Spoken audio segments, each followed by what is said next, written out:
Welcome to the Daily Dharma, a gentle podcast where we read a philosophical story every week and reflect on how it relates to everyday life. Our focus is to use Buddhist philosophy to understand the complexity of modern life and find achievable and accessible pathways to peace and happiness.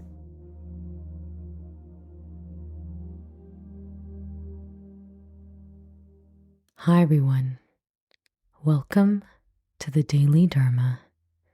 In this episode, we'll be talking about how we can clear our own path forward. The story that we'll be reflecting on this theme is called Clearing Gutters, Clearing Paths, and it comes from the book Zen Stories with Master Seiji by Daiki Shimada. Here is how the story goes. On a crisp autumn morning, as the leaves painted the ground in shades of gold and amber, Master Seiji was perched upon a ladder, diligently clearing the season's debris from the gutters. Each leaf and twig were carefully removed and placed into a bucket beside him. As Seiji worked, a young man known in town for his rebellious ways approached him. This young man, often feeling the weight of judgment and correction from others, found a unique sense of acceptance in Seiji's presence. Master Seiji, he called up, why do you always accept me as I am? You never preach or pressure me to change. Seiji paused in his work, looking down from his ladder with a big smile. Do you see this gutter? He said, motioning to the clear pathway he had created amongst the leaves. When the gutter is blocked, it can't fulfill its purpose. Water overflows, damaging the roof and walls. But the gutter isn't at fault for being blocked. It simply is. By clearing it, we allow it to serve its purpose once more, without blame or harsh words. The young man looked confused, prompting Seiji to continue. Like this gutter, sometimes people find themselves filled with things that prevent them from being their true selves. It's not my place to judge or to force change upon you. My role, if any, is to offer guidance and help clear the way should you wish it. Seiji climbed down from the ladder, placing his tools aside. Acceptance, he added, is like the sun. It shines on everything beneath it, asking for nothing in return, not demanding that things change to receive its warmth. The young man stood quietly, absorbing Seiji's words. The comparison was so simple, yet it reached him more deeply than any other lecture ever had. Moved by the words, he asked Seiji, "Hey, let me help with that," he offered, gesturing towards the ladder. Surprised but pleased, Seiji stepped aside, allowing the young man to take his place. By the time he had finished, the gutter was clear, allowing water to flow freely once more. "Thank you, Master Seiji," the young man said, grateful not just for the acceptance he had been shown time and time again, but also for the opportunity to change and contribute. As Seiji watched the young man walk away, he reflected. The gutter was clear, and perhaps so too was the path for the young man to find his way. In reading the story, I feel such a deep fondness for both Seiji and the young man, because in reality, I've been both of those people, just to my own self. I've very much been, many times, the young man who was tired of judgment and criticism from others, because especially when you are in a place of such distress and anxiety, the last thing you want to hear from other people are their judgments and criticisms. And yet, even when someone loves us, people like our parents, people like our partners, and people like our friends may simply give us what they think we need, which is judgment and criticism, perhaps not of ourselves, but rather the decisions or behaviors that we've demonstrated. But in that moment, what we need more than anything is acceptance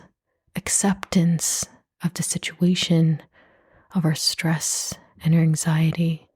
And even with the best of intentions, it can be very hard for other people to give this to us. And that's why it's so important to cultivate this acceptance within. And I can't actually say how many times this ability to harbor this non-judgmental, open, uncritical acceptance of myself and what I'm feeling, how immensely comforting and important it is in life to be that safe harbor for yourself. Because in life, we are so often in situations that have no easy answers, where we can't really expect people to see things the way we do, or to think that we're right because there's no evidence that we are. And we sometimes have to accept that we disagree with others, and while they might still be by our side, we cannot expect them to really accept us 100% for what it is that we want to do or how we feel. And that's where the ability to be Master Seiji in this situation towards your own self becomes really important. Because so often, more than not, it's very easy for voices from other people, voices from media, from our family, from the world around us, become blocks that essentially stop us from moving towards acceptance. Because, and I recall speaking to a dear friend of mine about this week, life is very hard. The world is a very hard place. And even if you were born with certain privileges or not, life is difficult because we always want something, but we can never be sure that we can have it. And sometimes those wants are easily negotiated away, such as a luxury car or a luxury house. But other times, those needs, such as having a roof over our heads or having food on the table, cannot be negotiated away, no matter how much we try. And thus we live in this world, always suspended between certainty and uncertainty, fear and stability. And that's where acceptance of our situation, of this tension within ourselves that is always there, ever present, but sometimes difficult to really name, becomes really, really important. A long time ago, I read this Ajahn Brahm's story about a man who was suspended over a well with a snake and then a tiger about to attack him, and there was a singular drop of honey. And for that moment in time, he just chose to savor that little drop of honey despite the great danger that he was in, about to fall, about to be bitten by a snake, and also about to be attacked by a tiger. And I think at the time, I found the story quite ridiculous because I'm like, how is this relatable in any way? But many years later, I feel that sometimes this is what life feels like.